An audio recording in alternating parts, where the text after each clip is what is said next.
Mr. Mercer, would you please read the statement to bring us back into open session? Chair Swigert, I move that the record shows that the only items discussed in the closed meeting were those specifically cited in the motion to convene into the closed meeting and those lawfully exempted from statutory meeting requirements. Is there a second? Seconded by Mr. Lamonia. Is there any discussion? All those in favor, please signify by saying aye. Aye. All opposed? Dr. Smith. Motion carries with all board members present voting yes. Dr. Cotton, do you have items resulting from closed session? Yes, thank you, Madam Chair. I recommend that student number 1 be expelled with services as discussed. I'll entertain a motion for approval. Moved by Mr. Mercer. Is there a second?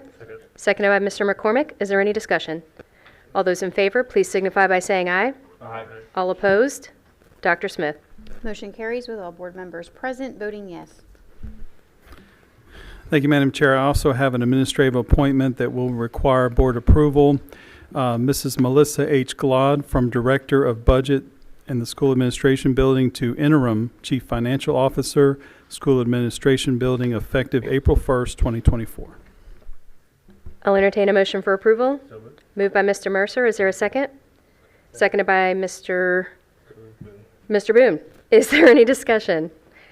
All those in favor, please signify by saying aye. Aye. All opposed? Dr. Smith. Motion carries with all board members present voting yes. Next, I'll entertain a motion on the appeal pursuant to Policy 9-21. Dr. Walker? I move to support the superintendent's recommendation. Is there a second? Seconded by Mr. Lamonia. Is there any discussion? All those in favor, please signify by saying aye. Aye. All opposed? Dr. Smith. Motion carries with all board members present voting yes. We will now move on to the invocation and the Pledge of Allegiance. At this time, I'd like to call upon Pastor Tracy Gregory from Emmanuel Baptist Church, who will give the opening invocation. Afterward, I'll ask Evelyn Burdick, a 5th grader from Deep Creek Elementary, to lead us in the pledge. Please stand as you are able. It's an honor to be here with you today. In the spring of 1980, I was a senior at Great Bridge High School, and I had to make up a driver's ed class, and in doing so, I needed something easy, so I picked beginner's guitar. And the teacher was the course teacher. His name was Mr. Kevin Thompson. And little did I know that that class required you not only to play the guitar, but to sing. And I was horrified at the thought of having to sing in front of somebody. But when I did my thing and I played my song that he required me to play, at the end of that song, he said something that changed my life. And he said, "I wish I'd have heard your voice when you were a freshman, because you truly have a gift." And with that said, I received a D in his class, which prevented me from graduating with honors, but I did learn to play the guitar and was encouraged to use my voice to sing. I didn't realize it at the time, but Mr. Thompson's encouraging words led me into a successful career in music and ministry for the last 44 years. And Mr. Thompson, wherever you are, I just want to thank you for your influence and encouragement in my life. And to all the good teachers out there, just remember that we'll never know, maybe this side of heaven, the influence that you have on your students' lives. Let's pray together. Father, your word says the student is not above the teacher, but everyone who is fully trained will be like their teacher. Thank you for the teachers you place in our lives, for their patience and encouragement, for their influence and wisdom, and I pray blessings upon them tonight. Father, I pray you'll continue to bless our schools and our staffs and students throughout our city. Give wisdom to our school board and superintendent. Bless each family whose children are part of our school system. And I pray tonight, Father, that you will bless us all and keep us, make your face to shine upon us, be gracious to us, and grant us peace. And we pray these things in Jesus' name. Amen.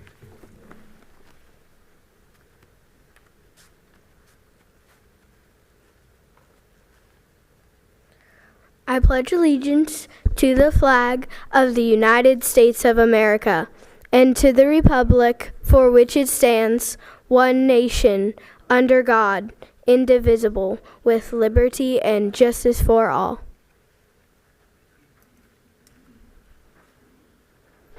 Thank you to Pastor Gregory and to Evelyn for taking time out of your schedule to come join us this evening. We sure do appreciate it. There being no awards and recognitions this evening, we will move on to the public hearing on the superintendent's proposed operating, categorical, and special funds budget. Dr. Smith, are there any citizens who have requested time to speak under the public hearing section this evening?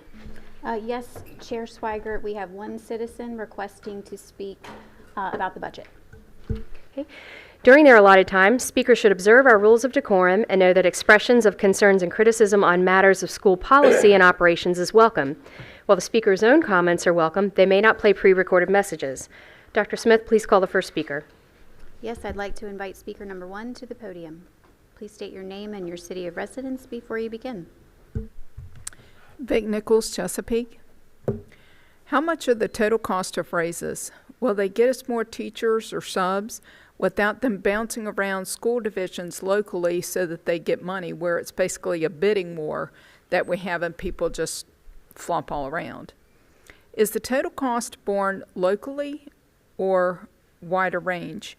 Page 12 indicates it is local taxes to increase, but page 13 indicates local and state, which means taxpayers bear the cost without any indication of higher SOL scores, how kids do in college, or if they're prepared for trades. Are some of the jobs part-time and meant to be for retired folks picking up work? It's kind of hard to tell. And the last question is, how much are those unfunded mandates costing us? I would really love to see something that puts that up, because that would be very helpful, I think, going back to the General Assembly and seeing how much the true cost of that is. Thank you.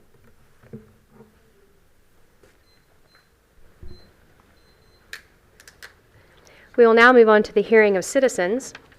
I want to thank speakers who have signed up to address the board this evening.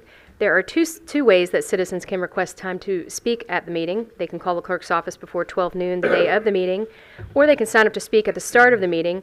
All in-person requests to speak must be submitted to the deputy clerk 5 minutes prior to the published meeting start time.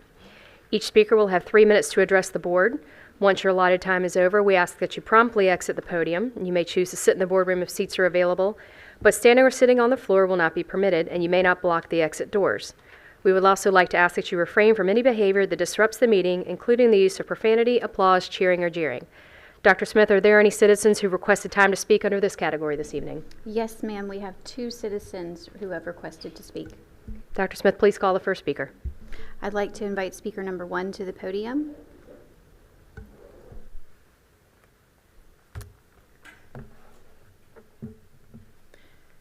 Good evening. Vic Nichols, Chesapeake.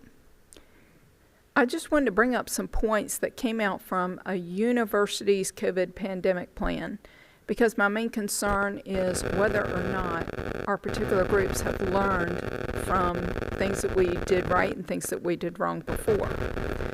One issue is that they found that a medical person didn't write the plan. That was an issue right there that kind of gave pause for consideration. Number 2, they didn't look at higher risk demographics whenever things were put out. Everything was kind of more of a one-size-fits-all. This should never happen. You don't see that in hospitals. There was a lack of consistency in the instructions. That was also a problem. When it goes back to specific diseases and the like, saying that people can spread a virus prior to experiencing clinical signs of disease and how the mode of transmission is, if you're not experiencing clinical signs of a disease, you can't transmit a bolus dose that is enough to overwhelm the immunologic defenses of another person. It's just, it doesn't work that way. So I'm concerned that we didn't see pushback enough when we did those things. You know, it's really disturbing. So considering that the boards and commissions are being looked at now for people to be on them, I think we need to sit there and, as I've said before, have some diversity of thought in what the views are and what happens, so that we don't go to a political rather than a medical response. Thank you. Speaker number 2, I'd like to invite you to the podium. Please state your name and city of residence before you begin.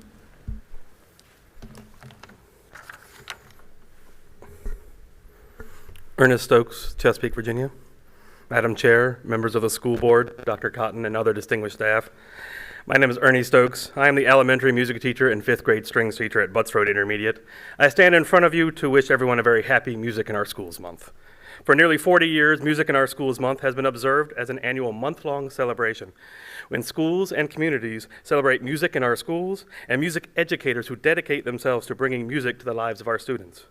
From beginning echo songs and songs about questionable baked goods to full musical masterpieces, students in Chesapeake Public Schools learn from some of the finest music educators.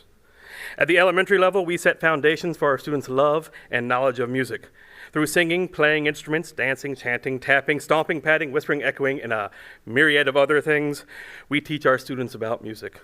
Our middle and high school teachers then take our students even further, first as beginning instrumentalists and young singers, all the way to wonderful musicians performing major musical works. Many of us teach the same students for many years. We see them grow as young musicians, as young people, and as young adults. We build meaningful relationships with our students. We care about their well-being. We care about their future. We always care for them, even when they're not in our classroom anymore. If I ever question why I'm in education, I remember the student who wrote me a note to tell me that I gave her confidence, and she's becoming a music teacher as we speak. The parent that told me that her child always felt accepted and successful in my room. The student who emails me years later to tell me music has always been in my life and I truly want to thank you. And the student who ran out of the auditorium last year to show off his instrument at his band concert and play me my favorite song. Building relationships with our students becomes more important every year, and I can tell you music teachers throughout Chesapeake go above and beyond for our students. Come listen to our musicians make music, and I assure you, you will be inspired by their joy, talent, and musical abilities. Each year we have students from elementary, middle, and high school students perform at state and national conferences, in city and district level ensembles, and represent Chesapeake at state level groups. Music fills our auditoriums, gymnatoriums, and cafetoriums with performances at every level. Last month, over 100 4th and 5th grader musicians rehearsed and put on an amazing performance for our All-City Elementary Chorus. The last piece for the performance was Music Changes the World, and truly music does change the world. Think about it. Need to get pumped up for a workout? We put on music. Need to add that special something to an event? We bring the musicians. What would a high school football game be without the marching band in the stands pumping up the crowd? Our lives are constantly fulfilled and enriched by the presence of music. Chesapeake music teachers will continue to inspire and be inspired by our musicians. Music is alive and well in Chesapeake Public Schools. Happy Music in Our Schools Month. Thank you for your time, your dedication to our students, and your support for music in our schools. This concludes our speakers for this evening. Thank you for sharing your comments. Our practice is to receive information. However, we do not usually engage in dialogue, and that is our intent tonight. If appropriate and not already provided, someone from the superintendent's staff will evaluate your concern and provide a response. We will now move on to the consent agenda. I'll entertain a motion for approval. So moved. Moved by Mr. Mercer. Is there a second? Seconded by Dr. Walker. Is there any discussion? All those in favor, please signify by saying aye. Aye. All opposed? Dr. Smith. Motion carries with all board members present voting yes. We are now moving on to the information agenda and the plans for the unified scale. Dr. Austin. Good evening, Madam Chair, members of the board. I'm going to provide you an update on the implementation of the results of our compensation study. The thing that I want to say is even though I'm presenting this evening, there's a lot of individuals who have provided both feedback and input throughout this process. So I want to thank the Cabinet, Dr. Cotton, specifically Ms. Lucente and Ms. Glod, because even though I'm presenting what's I think is going to be a 20,000-foot view of what we're doing, the actual details will be more forthcoming in the coming weeks. So I want to make sure that I mention the individuals who've been involved in this. It's been a lot of work on the front end. So very quickly, as we go through this, we've already shared with you what administration is proposing in the upcoming budget presentation that will be provided to you, is taking the teacher scale and providing a 3% raise to all teachers. And then, as a result of the compensation study, combining both the support and administrative scales into a unified scale. To provide a few more details, one of the things that we did is every 3 to 5 years we recommend that we do a compensation study. The last time that CPS did a compensation study prior to this compensation study was 2019, and before that 2008 and 2003. So in order to keep us competitive in the market, the reason that we did the salary study from 2019 to 2023 was because of the result of the economic impacts of both the pandemic and some other factors that were going on in the early 2020. One of the things is, as you're aware, this was adversely impacting both our recruitment and retention of our staff. So that has impacted us, as you're aware, from custodians to bus drivers all the way through administrative positions. So we're wanting to make sure that we're competitive in the market, but also compensating our current staff in a fair manner. Those that have been loyal to Chesapeake, we want to make sure that we're recognizing their efforts as well. Along those lines, when you look at the teacher scale, when we do the straight crosswalk, years are equivalent to steps. So if you have 10 years of experience, you're on step 10 in a teacher scale.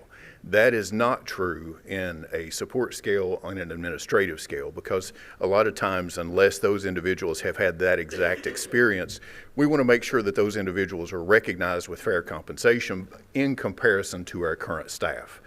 So one of the things that comes from a salary study is the unified scale.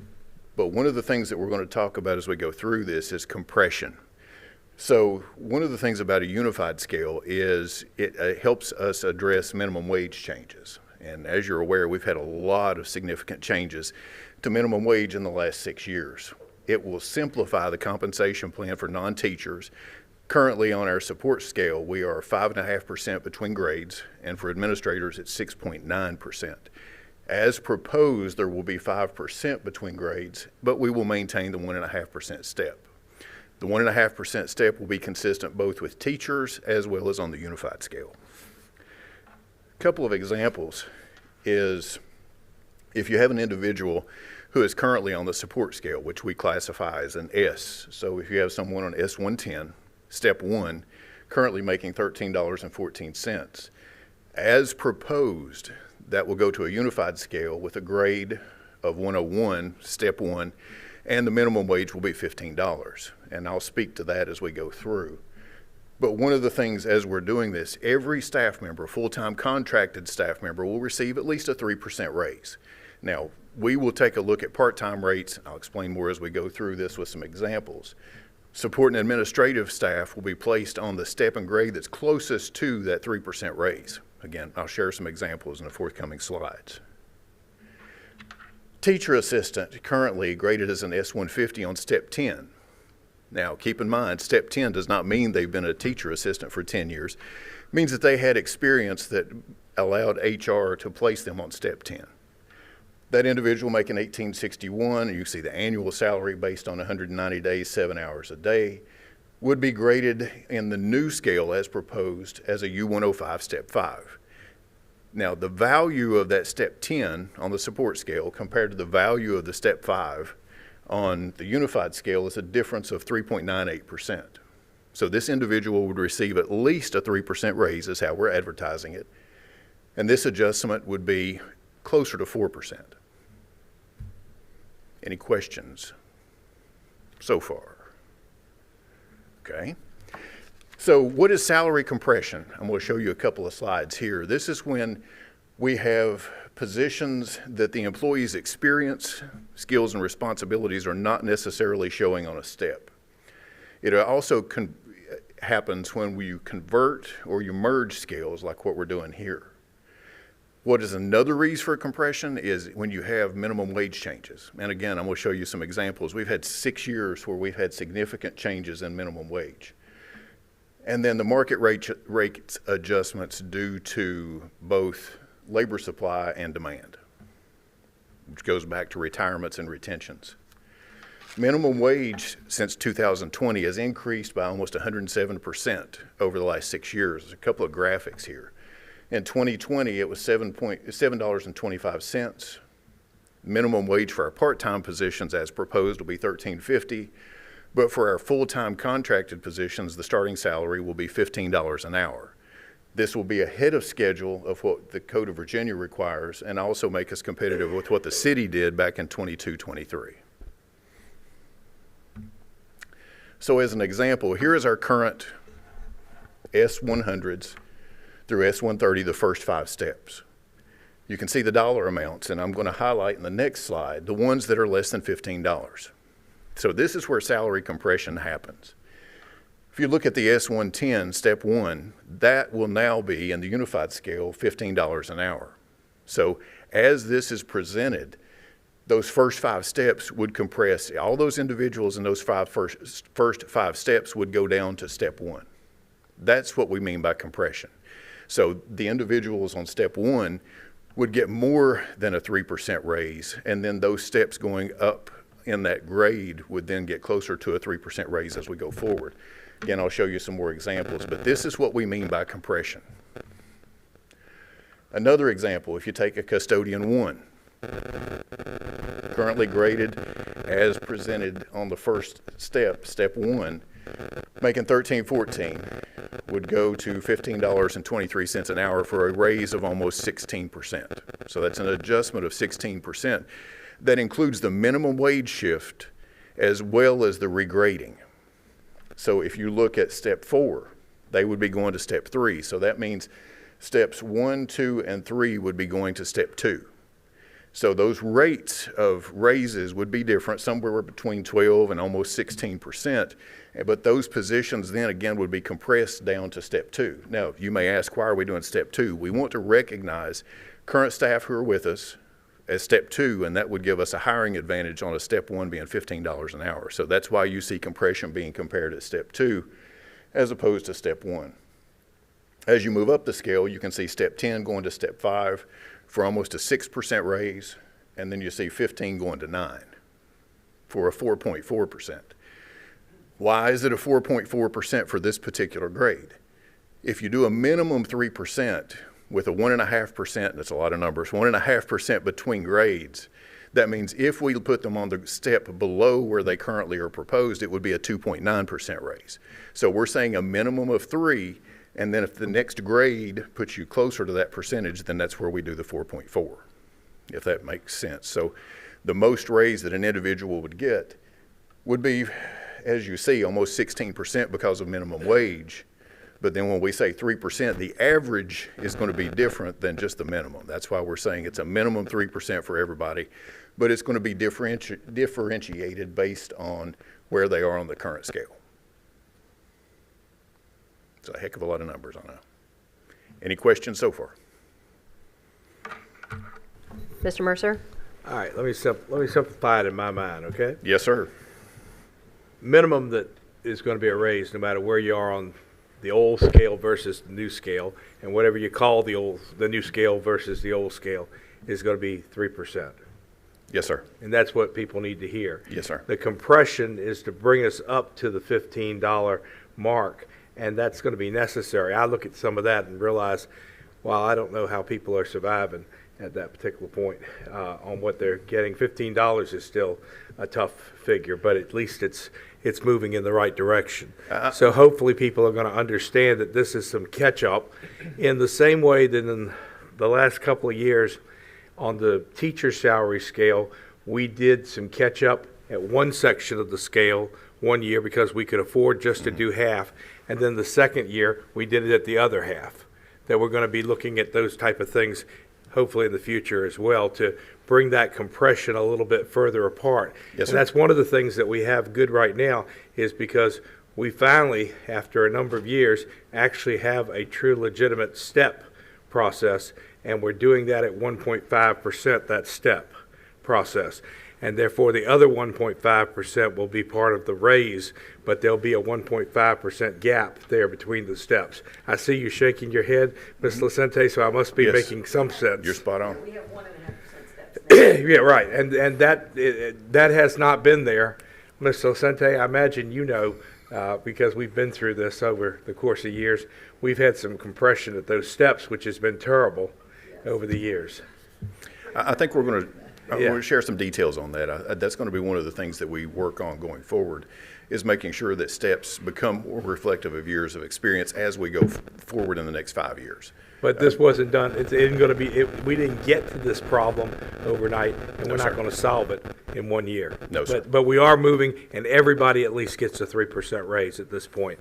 And maybe even something else they can work it out in Richmond. But we'll And see. again, this puts you a year ahead of where we have to be per code with the minimum wage. So anticipating next year, we may actually be ahead of that. So that's where we're trying to get, is both competitive in the market and also compliant with Code of Virginia.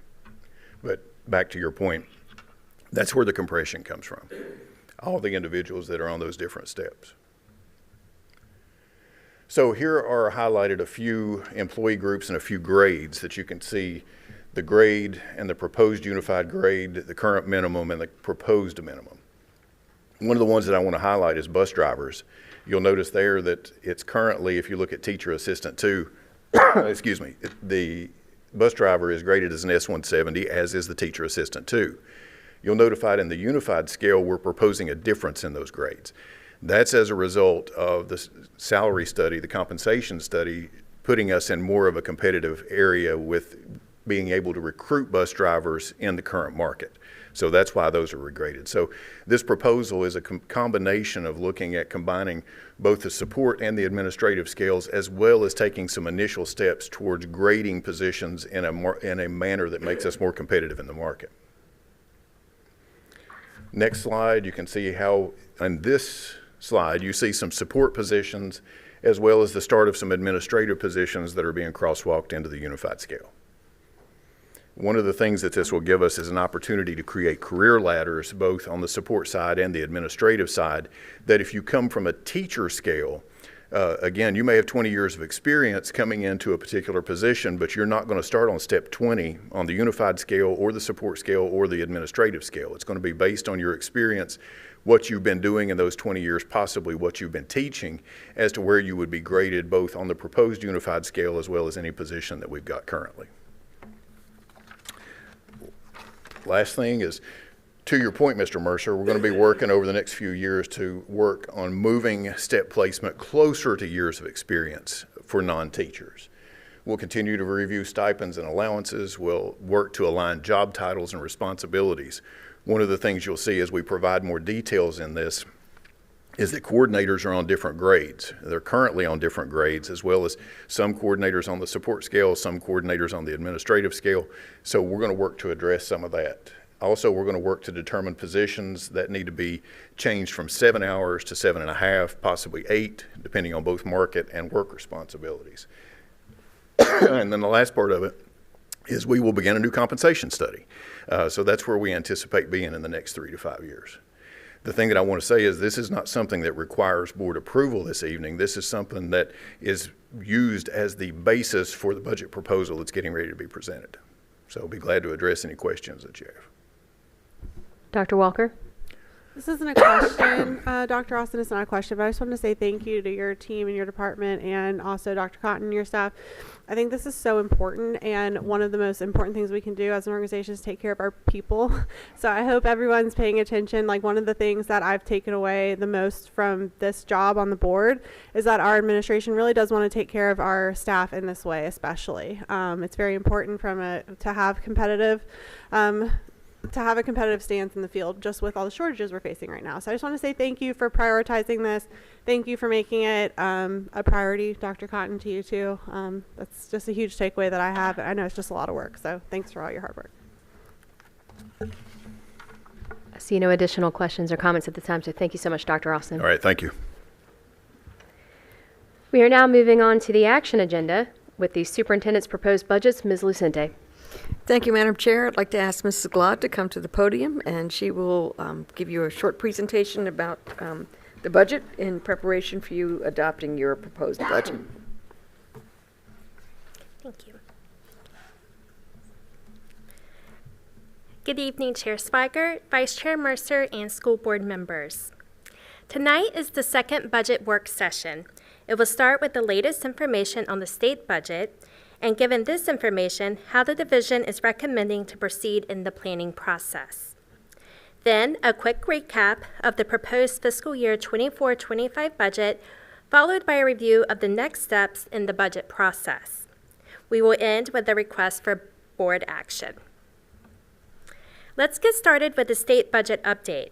Since our last work session, the General Assembly finalized its proposed budget for the upcoming biennial. While budget specifics are limited, and the impact on the division is currently under review, the proposed fiscal year 24-25 budget includes a 3% increase for teachers, greater support for at-risk and EL students, the supplemental payment in place of the grocery and personal hygiene tax, expansion of the tax base, and positive adjustments for technical updates. Until the governor approves and releases a final budget, or there is high confidence in his approval of the General Assembly's proposed budget, revenue estimates remain as proposed in the superintendent's budget. At this time, the division must proceed with its planning process.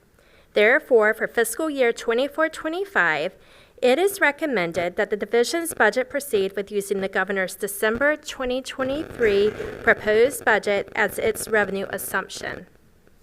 The board will be requested to adopt a proposed fiscal year 24-25 budget so that the city can present its budget to City Council.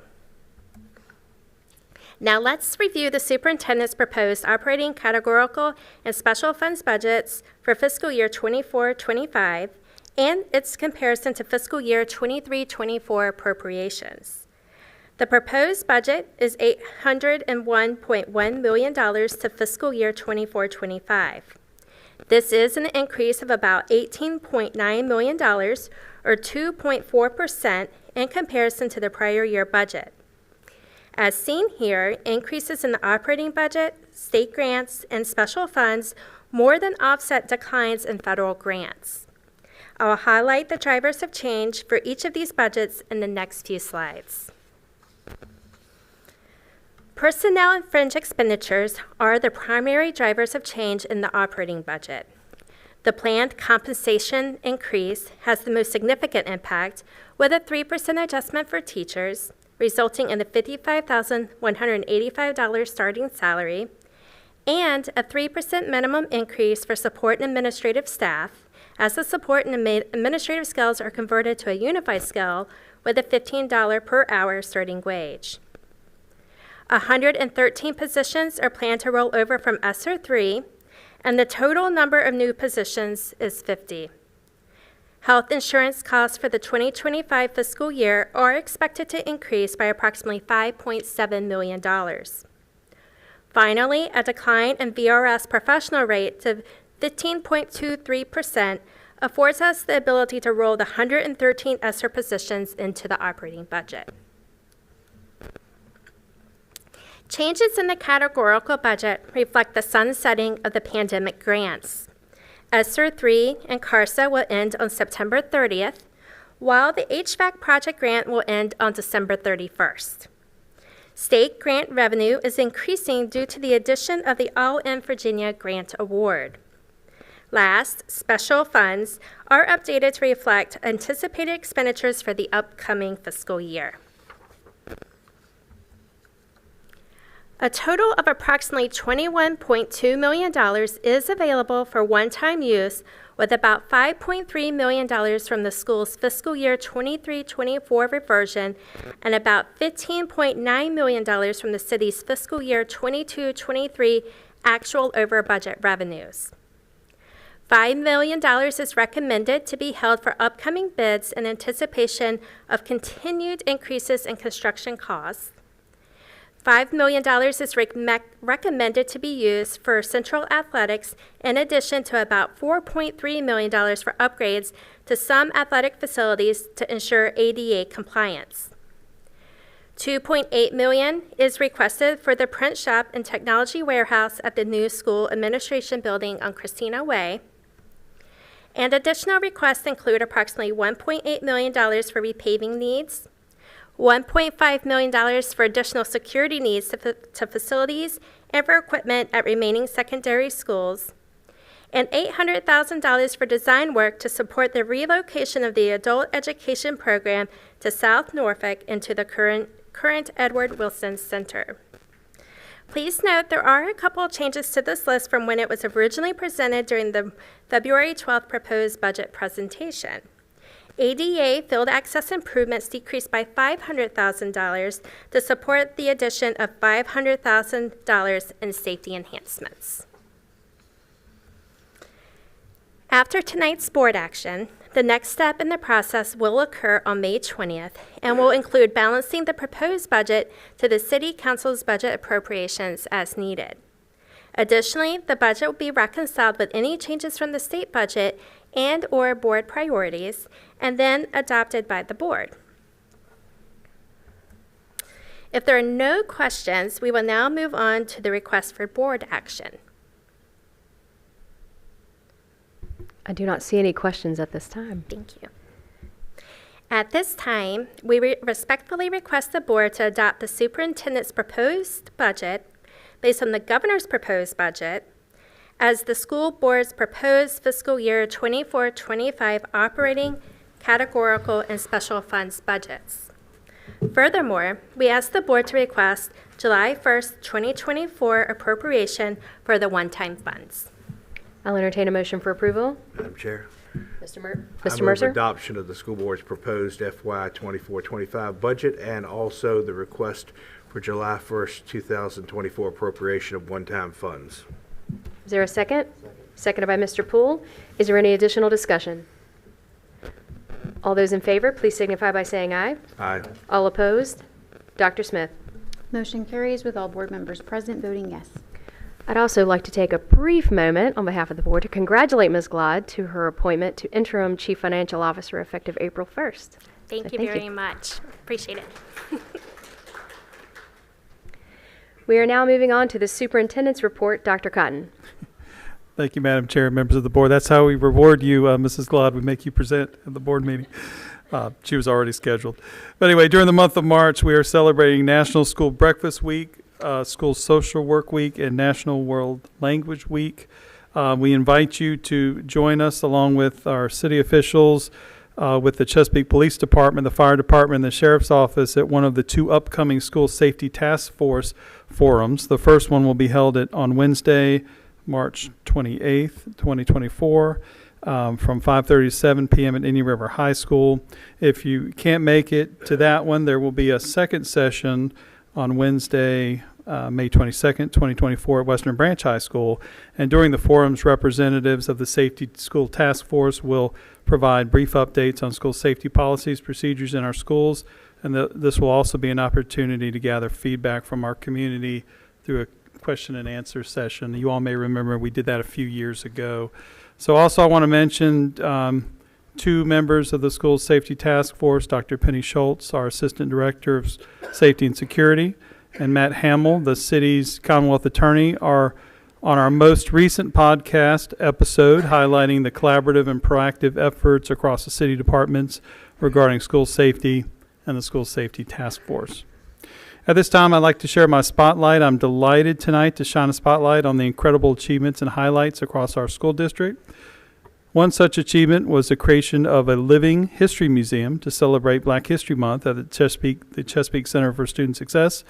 Through extensive research and creative collaboration, students presented their interactive displays of famous African Americans and invited their families and staff members from the district to view their amazing exhibits. Great job, Sharks. I'm happy to share that the second annual Teen Summit at Great Bridge High School was a tremendous success. Hosted by the Office of Family and Community Engagement, the Teen Summit provided engaging and informative sessions to our community on the issues affecting teens in today's world. Sessions were led by student staff and community members. Thank you to our community partners for attending and providing valuable resources to our students and their families. And of course, our SCA students took the lead on this, and they did a great job. Another engaging student-led event was at the Technology Takeover held at Great Bridge Intermediate that showcased their new STEAM lab. The Wildcats were awarded $16,000 from the Stanley Braxton Foundation to transform a storage room into a new STEAM lab. Principal Tracy Sabato and Technology Integration Specialist Pam Davis collaborated with Paula Labby, a technology teacher at Great Bridge High, to design the space. To introduce the new lab to the student and faculty, students from Teachers for Tomorrow program, we have that in our high schools, led numerous STEAM learning activities throughout the school over the course of the 3 days. Way to go, Wildcats. Congratulations are also in order for the Jolliffe Middle School debate team. Under the leadership of Mr. Ryan Brown, the Jaguars won their third consecutive CMSL debate championship. Great job, Jaguars. One of the highlights of every year is the month of March in the community to celebrate Reading Month. Schools across the district found unique ways to celebrate, including Spirit Days, unique lessons, and guest readers.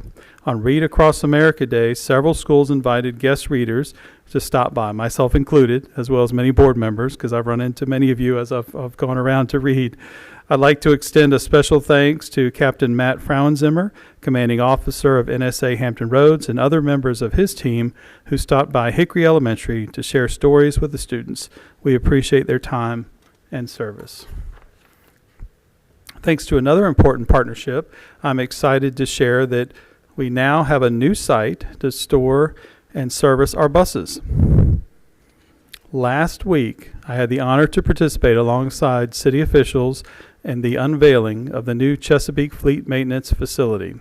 It is a testament to the strong partnership between the City of Chesapeake and Chesapeake Public Schools. The state-of-the-art facility addresses a critical need for space, cutting-edge equipment, and on-site capabilities for repair and maintenance of our school buses. I look forward to seeing the positive impact this partnership and site will have on our school district. To conclude my spotlight tonight, I'd like to share yet another great partnership we have with the City of Chesapeake and local businesses throughout the Hampton Roads area. Our second annual Take a Peek Job Shadowing Day allowed over 150 juniors and seniors to peek into the worlds of work after high school and the many possibilities that are available to them right here in Hampton Roads.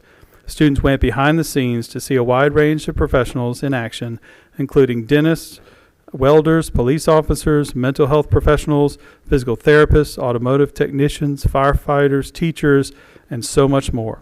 Special thanks to our business partners and the Career and Technical Education Department for creating such a rewarding experience for our students. Now let's take a peek at the event.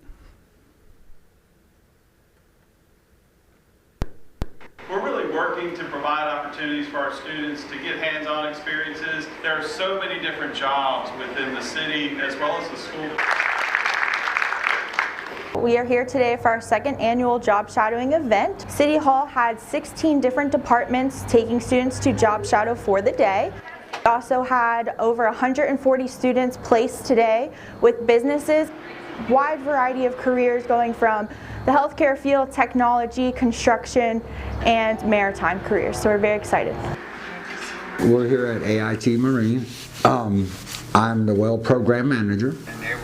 What I do is test any and all of our welders. He's just teaching us how to weld and the basics of welding on essentially like a Navy shipyard.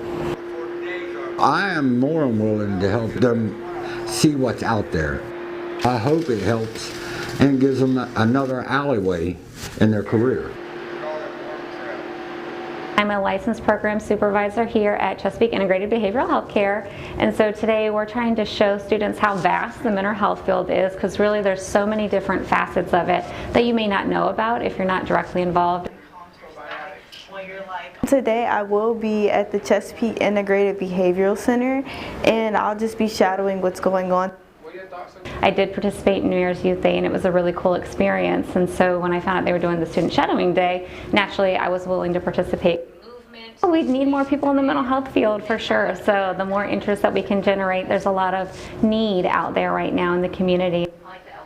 I wanted to do it though mainly because it was an opportunity to put my foot into a little of the healthcare field. Even if it's not exactly what I want to do, I feel like it's just a good start. Madam Chair, members of the board, this completes my spotlight for this evening. Thank you, Dr. Cotton. Last on our agenda this evening is board member items. Does any board member have an item to bring before the group? Seeing none this evening, I call the